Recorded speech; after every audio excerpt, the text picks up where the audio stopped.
Today's Saab 9.3 headlight removal is the last step of my custom headlights build.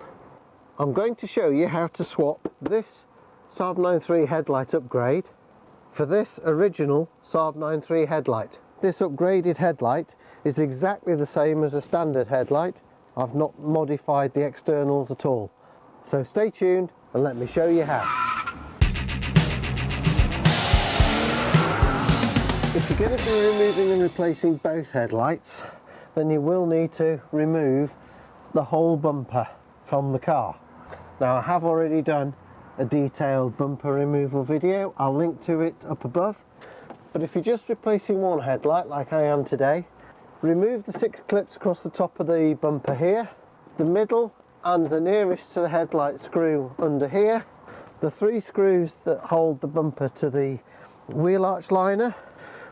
Pop the bumper out of the clip on the side that you're changing, and hey presto, you can now access the headlight. Under the indicator, through this bracket on the bottom of the headlight, you'll find a 10mm screw. Undo and remove that screw. On the top of the headlight you'll find another 2 10mm screws. Remove those screws, reach under the inner end of the headlight, look for this tag and lift it upwards about 1 centimetre and bring that end of the headlight out past the bumper. Then bring the inner end out slightly.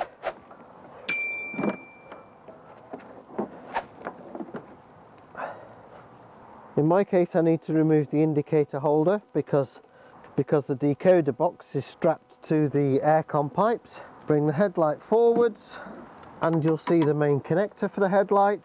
With a 5mm screwdriver, release the purple tag, and at the same time as doing that, pull the connector from the headlight. Hey presto, the headlight's off the car. And while the headlight's out, you can see where I've got the DRL decoder box tie wrapped to the aircon pipes.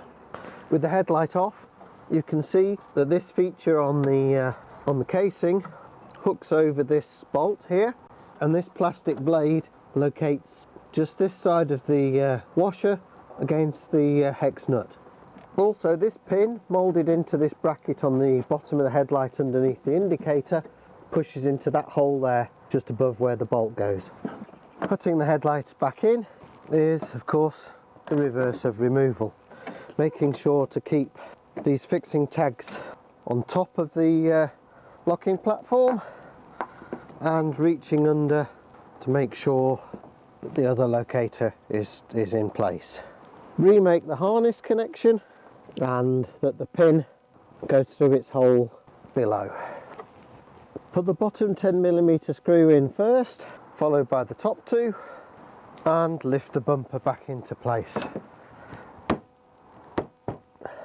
And return all the bumper fixings into place that you removed.